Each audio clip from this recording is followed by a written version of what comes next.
कठिन परिस्थितियों में संघर्ष करने पर एक बहुमूल्य संपत्ति विकसित होती है जिसका नाम है आत्मबल यानी विल पावर।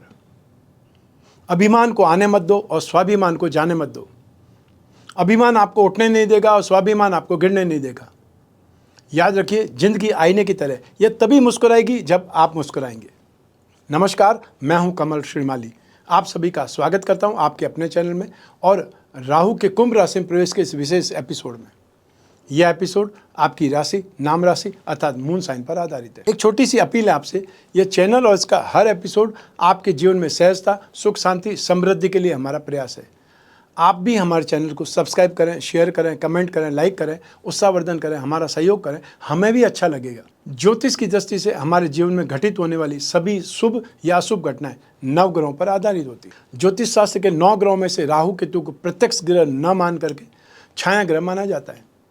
भारतीय ज्योतिष के अनुसार राहु उस असुर का कटा हुआ सिर है जो ग्रहण के समय सूर्य और चंद्रमा को ग्रहण करता है। इसे कलात्मक रूप से बिना धड़ वाले सर्प के रूप में दिखाया जाता है। ज्योतिष में राहु को पाप ग्रह माना जाता है। अन्य ग्रहों की भांति राहु को भी किसी राशि का स्वामित्व प्राप्त नहीं है। ये जिस राशि में स्थित होते हैं उस राशि जैसा फल देते हैं और राहु एक तामसिक ग्रह है। छल, कपट, झूठ बोलना, धोखा या तामसिक भोजन, चोरी आदि राहु के कारकत्वों में आते हैं। राहु मिथुन राशि में उच्च के तो धनु राशि में नीच के माने जाते हैं। बुध, शुक्र, शनि से राहु की मित्रता है और सूर्य, चंद्रमा, मंगल, गुरु से शत्रुता है। राहु सदैव वक्री चलते हैं और एक राशि में 18 माह तक रहते हैं। अब यही ज्योतिष के सर्वाधिक रहस्यमय ग्रह राहु 18 मई 2025 को कुंभ राशि में प्रवेश कर जाएंगे और 5 दिसंबर 2026 तक कुंभ राशि में वक्री रूप में गतिशील रहेंगे। राहु हमारे व्यक्तिगत जीवन में नहीं बल्कि पूरे समाज में आश्चर्यजनक परिवर्तन कर देते हैं। जिनकी कुंडलियों में राहु शुभ स्थिति में उनको राहत जरूर मिलेगी, अन्यथा राहु के कुंभ राशि में प्रवेश से राजनीति, अर्थव्यवस्था और व्यक्तिगत जीवन को हिला करके रख देंगे। मूल रूप से राहु भोग, काल्पनिक भय और झूठ के कारक रहे और ये अपना झूठ भी डंके की चोट के साथ में करते हैं और कोई भी छोटी चीज़ को, छोटी सी बात को हाइप करके बहुत बड़ा बना देते हैं। तो आइए जानते हैं कि कुंभ राशि के राहु का आपकी राशि पर, सिंह राशि पर क्या प्रभाव पड़ेगा, शुभ या अशुभ। आपकी सिंह राशि के लिए राहु गोचरवश सप्तम भाव में प्रवेश करने से आपको अपनी इच्छा अनुसार काम करने का मौका मिलेगा। राहु का यह गोचर सिंह राशि के जातकों के लिए विवाह, व्यापार, कैरियर और स्वास्थ्य में महत्वपूर्ण बदलाव ला सकता है। सही रणनीति, धैर्य और बैलेंस सोच से सफलता प्राप्त की जा सकती है। अनावश्यक अहंकार और गलतफहमी में से परहेज करें। यह समय आपके लिए अच्छे अवसर भी ला सकता है। कुंभ राशि के राहु में आर्थिक समृद्धि और भौतिकवादी लाभ मिल सकता है। यह गोचर आध्यात्मिक विकास और व्यक्तिगत परिवर्तन की इच्छा भी पैदा करेगा। सप्तम भाव में राहु के कारण विपरीत लिंग के प्रति आकर्षित होंगे, अर्थात अपोजिट जेंडर के प्रति अट्रैक्ट होंगे और उनसे मेलजोल बढ़ाएंगे। व्यापार में या कैरियर में अचानक वृद्धि मिलेगी, अचानक स्पीड मिलेगी, प्रोग्रेस दिखाई देगी, लोगों से मदद मिलेगी, छोटे बड़े सभी भाइयों से आपको सपोर्ट मिलेगा। राहु आपकी राशि से सप्तम भाव में आकर के दाम्पत्य जीवन को भी प्रभावित करेंगे और जीवन साथी को थोड़ा निरंकुश बना देंगे। साथ ही आप धार्मिक बातों को, मान्यताओं को मानने के बजाय अलग से अपना तर्क रखना शुरू कर देंगे। आपका जीवन साथी इस गोचर में चतुर बन सकता है, लेकिन दाम्पत्य सुख में वृद्धि निरंतर होगी। संतान प्राप्ति का शुभ संयोग भी संभव है। आपको यात्राओं से फाइनेंशियली गेन आपको विशेष तौर पर हो सकता है। सरकारी सहयोग में भी वृद्धि होगी या सरकारी लाभ मिल सकता है। आइए अब बात करते हैं राहु के कुंभ राशि में आने से आपके स्वास्थ्य पर इसका क्या प्रभाव पड़ेगा। राहु का यह गोचर आपको दुष्कर्मी, लोभी और दुराचारी बना सकता है। वायु रोग, जिसे गैस्ट्रिक ट्रबल बोलते हैं, उससे ज़्यादा पीड़ित रहने की संभावना है।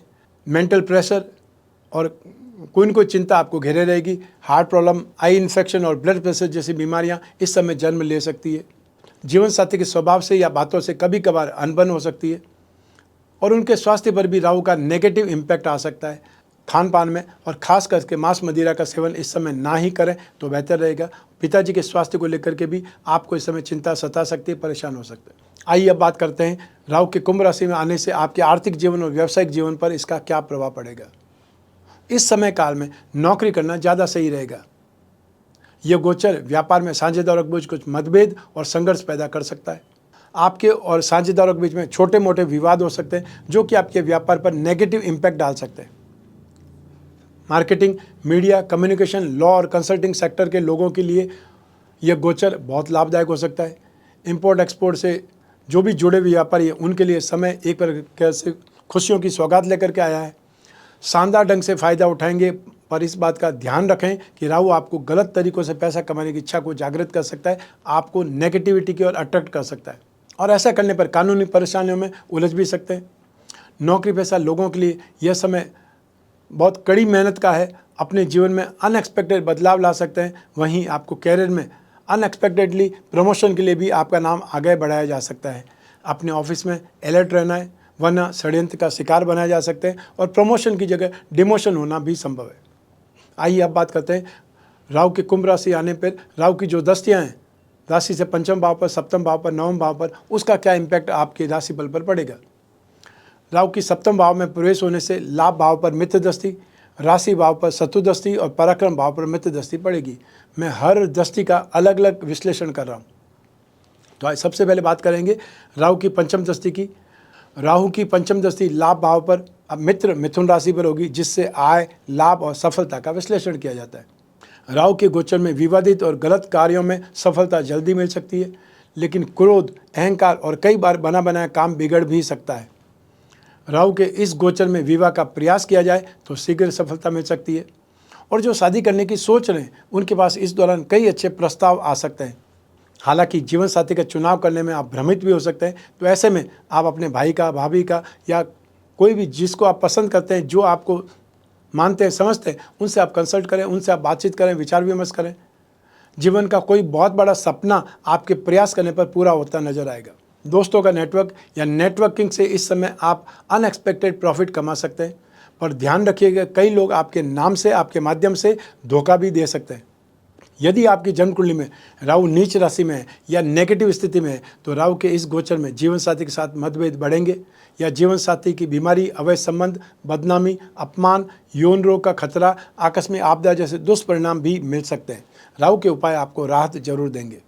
आइए अब बात करें राहु की सप्तम दृष्टि की। राहु की सप्तम दृष्टि आपकी राशि भाव होता है फर्स्ट हाउस पर, शत्रु सिंह राशि पर होगी, जिससे स्वभाव का विश्लेषण किया जाता है। राहु के इस गोचर में क्रूर और स्वार्थी स्वभाव झलक सकता है। आपकी सोच नकारात्मक होने लगेगी। पित्त दोष के कारण शरीर में वायु विकार होते हैं, मन में कुछ कलह और अशांति रह सकती है।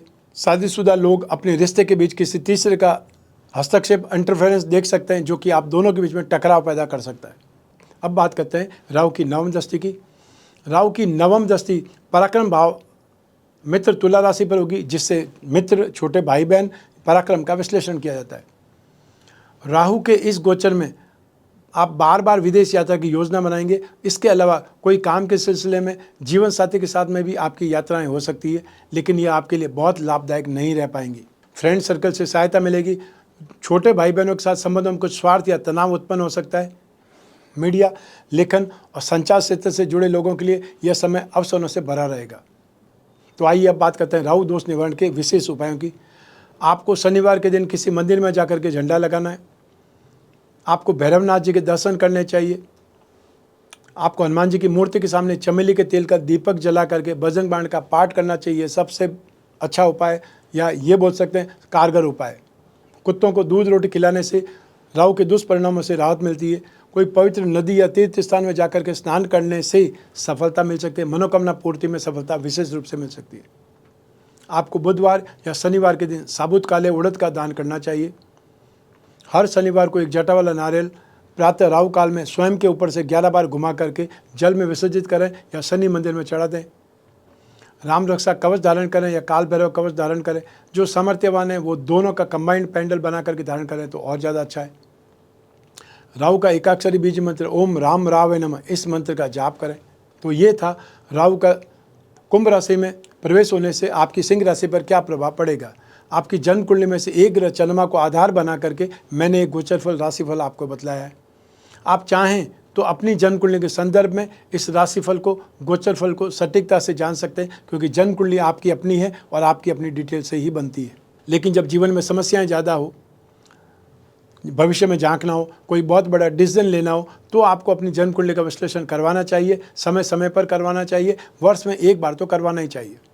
यदि आने वाला समय आपका अच्छा है तो आप उत्साह के साथ में काम करेंगे, ज़्यादा काम करेंगे, ज़्यादा फायदा होगा। और आने वाला समय यदि नेगेटिव है तो नुकसान से बचने के लिए अलर्ट रहेंगे, सावधान रहेंगे। उससे नुकसान नहीं हो पाएगा या नुकसान आपका कम होगा, उससे भी जो गेन होगा, जो बच जाएगा, वो आपका फ़ायदा है। दोनों स्थितियों में ज्योतिष का आपको लाभ ही मिलेगा। तो आपको जब भी जिज्ञासा हो अपनी जन कुल विश्लेषण की, स्क्रीन पर दिए हुए नंबर पर संपर्क करके अपॉइंटमेंट फिक्स करना है, या तो टेलीफोनिक कंसल्टेंसी के लिए या वीडियो कंसल्टेंसी के लिए, और या फिर व्हाट्सएप नंबर है उस पर अपना मैसेज ड्रॉप कर दें। हमारे टीम मेंबर आपसे संपर्क करके अपॉइंटमेंट भी फिक्स करेंगे, बात कराने तक जिम्मेदार रहेंगे। आप कोई भी कंट्री में रहते हो, कोई भी शहर में रहते हो, आप अपने घर में बैठे हुए, अपने ऑफिस में बैठे हुए अपनी कुंडली का विश्लेषण करा सकते हैं। जो पूछना चाहते हैं वो पूछ सकते हैं, जो डिस्कस करना चाहते हैं डिस्कस कर सकते हैं, और जो उपाय होंगे वो भी लिखित रूप में आप तक पहुंचेंगे, व्हाट्सएप के माध्यम से या ईमेल के माध्यम से। आप और मैं ही बात करेंगे, बीच में तीसरा कोई भी नहीं होगा। ऐसी स्थिति में आप अपनी पर्सनल से पर्सनल प्रॉब्लम भी डिस्कस कर सकते हैं निसंकोच। मैं कामना करता हूं कि आप स्वस्थ रहें, प्रसन्न रहें, सुरक्षित रहें। अपना और अपने परिवार का बहुत बहुत ख्याल रखें। आप सभी को मेरा नमस्कार, बहुत बहुत शुभकामनाएं। ईश्वर आपकी रक्षा करे। धन्यवाद।